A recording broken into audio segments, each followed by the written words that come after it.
Students last term पर हम लोगों ने यहाँ तक पढ़ लिया था classification of organic compound last lecture में। यानी जो हम लोग अगर आप टाइप करेंगे unit first pharmaceutical organic chemistry lecture 1, अब उसके बाद लास्ट टर्म पर हम लोगों ने यहाँ तक पढ़ लिया था benzenoid aromatic compound and non benzenoid aromatic compound.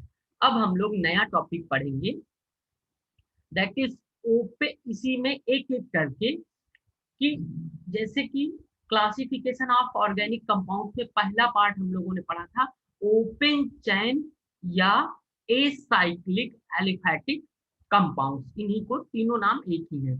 तो क्योंकि हम ज्यादा डिटेल में इस लेक्चर को क्योंकि लास्ट लेक्चर इनकम्प्लीट है, उसी लेक्चर में इसको हमको पढ़ाना है, इसलिए इसको हम लोग अलग से पढ़ रहे हैं।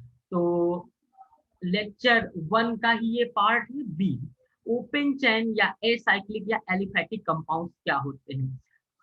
तो तीनों एक ही है, चाहे हम कहें ओपन चैन या एलिसाइक्लिक या एलिफैटिक कंपाउंड। तो डेफिनेशन क्या है, a compound which have linear structure they are called open chain compound। यानी एक ऐसा कंपाउंड जिसका लीनियर स्ट्रक्चर है ओपन चैन कंपाउंड कहलाएगा। In this compound first carbon and last carbon are not attached to each other. इस प्रकार के जो ओपन चैन कंपाउंड होते हैं उसमें फर्स्ट कार्बन, जैसे ये C1 कार्बन है और ये लास्ट कार्बन यानी C2 कार्बन एथीन का है, तो ये दोनों जो है ये दो ही है इसलिए तो अटैच है। लेकिन अगर जैसे ये है 1 2 carbon and this one is third carbon, तो इस तरह के जो ओपन चैन कंपाउंड होते हैं इसमें फर्स्ट कार्बन और लास्ट कार्बन यानी फर्स्ट C1 कार्बन और C3 कार्बन डायरेक्टली जुड़े नहीं होते हैं। तो ओपन चैन कंपाउंड वही होते हैं जिनमें फर्स्ट कार्बन और लास्ट कार्बन डायरेक्टली अटैच ना हो, जैसे कि एग्जांपल्स है इथेन और प्रोपेन। इसमें दो ही कार्बन है इसलिए ये अटैच हैं एक दूसरे से, लेकिन ये रिंग लाइक स्ट्रक्चर नहीं बना रहे हैं। तो open chain compound ring like structure नहीं बनाते हैं।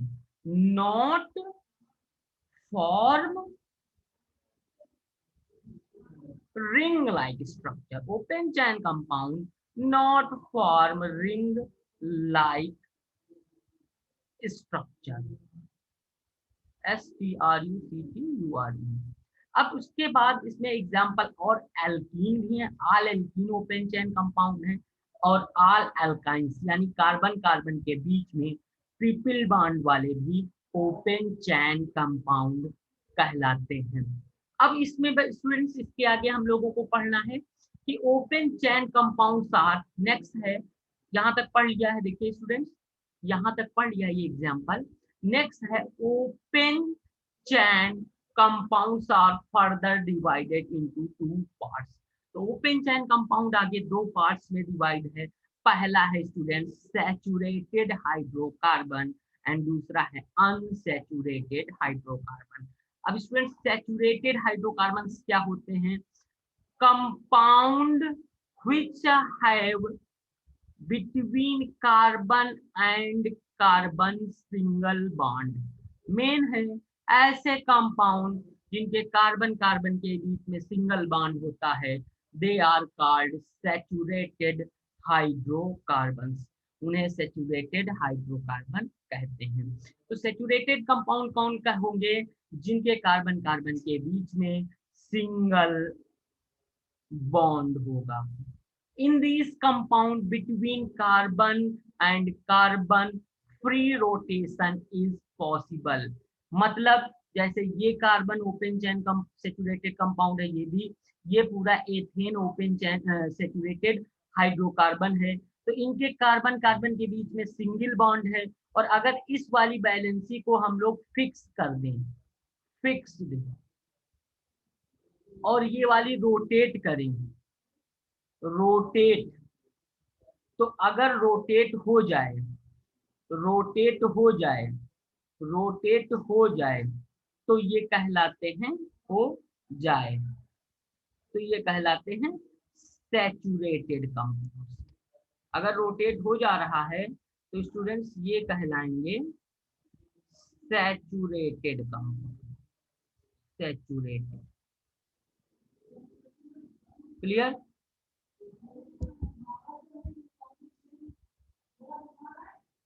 इतनी बात क्लियर हुई?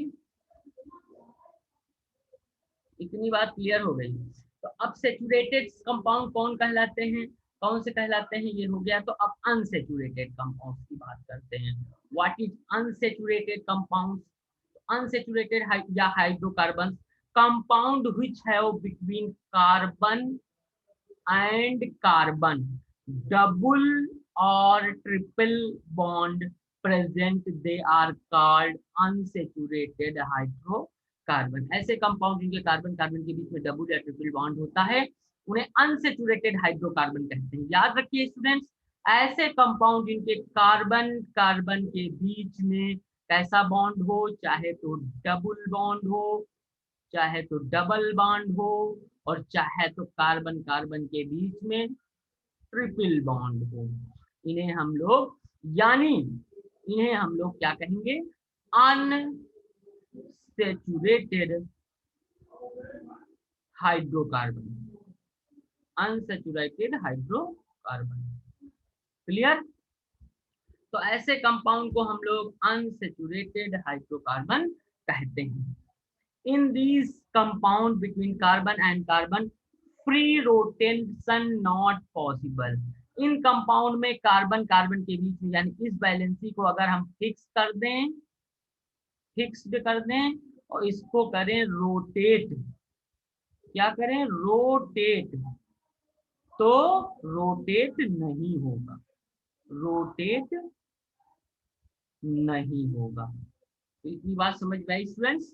यहां तक हम लोगों ने खत्म कर लिया कि कैसे कंपाउंड, कौन से कंपाउंड सेचुरेटेड होते हैं, कौन से कंपाउंड, यहां तक हम लोगों ने खत्म कर लिया कौन से कंपाउंड सेचुरेटेड होते हैं और कौन से कंपाउंड अनसेचुरेटेड होते हैं।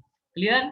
इतनी बात बाकी हम लोग नेक्स्ट लेक्चर में डिस्कस करेंगे। Thank you class, thank you for joining us students।